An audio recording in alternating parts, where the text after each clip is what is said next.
ایک اور میڈیکل کی طالبہ نے اپنی زندگی کا خاتمہ کر لیا۔ اپنی جان گنوانے سے پہلے فہمیدہ لغاری نے بہن کو بتایا کہ اگر میں نے ایسا قدم اٹھایا تو میری موت کے ذمہ دار یہ لوگ ہوں گے، تم نے مجھے انصاف لے کر دینا ہے۔ پچھلے 48 گھنٹوں سے فہمیدہ لغاری کی فیملی سڑک پر دھرنا دیے بیٹھی ہے کہ ہماری بیٹی کو انصاف دیا جائے، کیونکہ جن لوگوں پر ہم نے مقدمہ درج کروایا ان لوگوں نے عدالتوں سے حفاظتی ضمانت منظور کروا لی ہے۔ جناب علی، فہمیدہ لغاری 3rd ایئر MBBS میڈیکل کی طالبہ جو کہ میر پور خاص کے ایک کالج میں تعلیم حاصل کر رہی تھی، باپ جس کی دہاڑی صرف اور صرف 500 روپے، اور اس لڑکی سے جو مطالبات کیے جا رہے تھے اس کالج میں موجود ایک پروفیسر اور 2 طلبہ کی جانب سے، وہ کیا مطالبات تھے یقین جانیے اس حد تک وہ زچ ہو گئی، تنگ آ گئی، دباؤ میں آ گئی، یعنی ان کے مطالبات وہ پورے نہیں کر پا رہی تھی اور ساتھ ہی ساتھ اپنی خواہشات پوری کرنے کی کوشش کر رہے تھے، جس کے باعث اس میڈیکل کی طالبہ نے اپنے گھر داخل ہو کر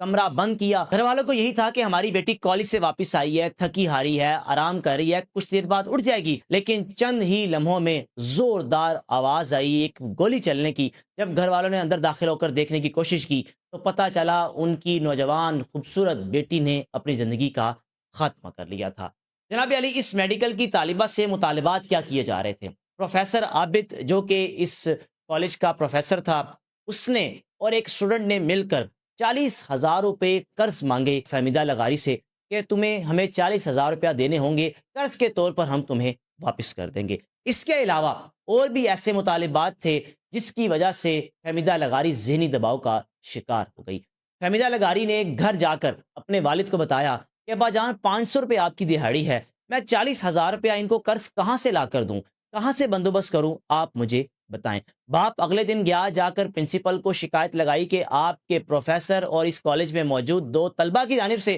میری بیٹی سے پیسے مانگے جا رہے ہیں اور ساتھ ہی ساتھ اور بھی مطالبات پورے کروانے کی کوشش کی جا رہی ہے، میری بیٹی کو آپ شیلٹر پرووائڈ کریں، اس کو دوبارہ کوئی بھی تنگ نہ کرے۔ جناب باپ تو اپنی ذمہ داری پوری کر کے چلا گیا، یعنی باپ ہونے کا حق ادا کر کے چلا گیا کہ بیٹی نے باپ سے کہا کہ ابا جان مجھے اس طرح تنگ کیا جا رہا ہے۔ باپ اگلے دن فوراً کالج پہنچا اور جا کر کہا کہ میری بیٹی کو تنگ نہ کیا جائے۔ اس بیٹی کو کیا معلوم تھا کہ یہ سب کچھ کرنے کے بعد میری زندگی اور مشکل ہو جائے گی اور جس مشکلات کا میں اس وقت شکار ہوں وہ مشکلات میری بڑھ جائیں گی۔ اگلے دن جب فہمیدہ لغاری کالج آئی تو اسی پروفیسر کی جانب سے، طلبہ کی جانب سے اس کو کمرے میں بند کر دیا گیا۔ اب کمرے میں بند کر کے کیا کرنا چاہ رہے تھے، کیا کوشش تھی، اور ساتھ ہی ساتھ یہ بھی کہتے رہے کہ اب جو ایگزامز آئیں گے تمہیں اس میں نمبر کم دیے جائیں گے کیونکہ تم نے ہماری شکایت لگائی ہے، تمہاری ہمت کیسے ہوئی ہماری شکایت لگانے کی۔ ایک طرف فہمیدہ لغاری خوشی خوشی کالج گئی کہ آج میری زندگی کو سکون مل جائے گا،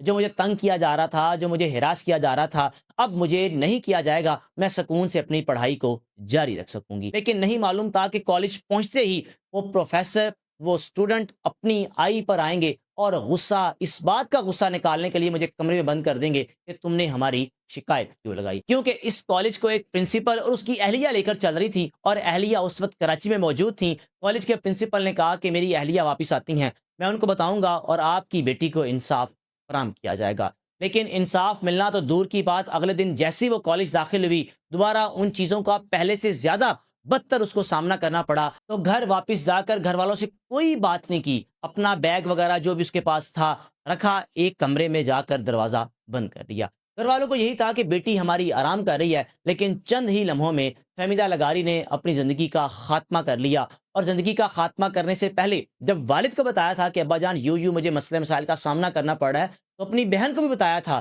کہ اگر میں نے کوئی ایسا قدم اٹھا لیا تو تم نے مجھے انصاف لے کر دینا ہے، کیونکہ میری زندگی عذاب بنا رکھی ہے ان لوگوں نے، میں جاؤں تو جاؤں کہاں پر۔ آپ کو یاد ہوگا کہ چند ماہ قبل 2 اسٹوڈنٹس نے لاہور میں چھلانگ لگائی 3rd فلور سے۔ ایک کی وجہ یہ تھی کہ وہ شادی کرنا چاہتی تھی، شادی نہیں ہوئی۔ دوسری کی وجہ یہ تھی کہ اس کی چھٹی منظور نہیں کی گئی اور اس کو دوبارہ سے فیس ادا کرنی پڑنی تھی۔ یہ 2 کیسز تو بالکل الگ ہیں، لیکن فہمیدہ لغاری کا کیس بالکل ڈیفرنٹ ہے۔ IG سندھ کی جانب سے نوٹس تو لیا گیا، یعنی ان تمام ملزمان کے خلاف FIR درج کروانے کی کوشش تو کی گئی، 5 لوگوں کو نامزد کیا گیا فیملی کی جانب سے، اور اس میں سے 2 سے 3 لوگوں نے حفاظتی ضمانت عدالتوں سے منظور کروا لی ہے۔ فیملی انصاف مانگ رہی ہے کہ ہمیں انصاف دیا جائے، کیا ہماری بیٹیاں گھروں میں بیٹھ جائیں، تعلیم حاصل کرنا چھوڑ دیں؟ اور میر پور خاص یعنی فہمیدہ لغاری وہاں تعلیم حاصل کر رہی تھی جہاں بہت کم تعداد میں بچیاں تعلیم حاصل کر پاتی ہیں۔ آپ بھی آواز بلند کرتے رہیں، رائے کا لازمی اظہار کیجیے گا۔ میزبان کو اجازت دیجیے۔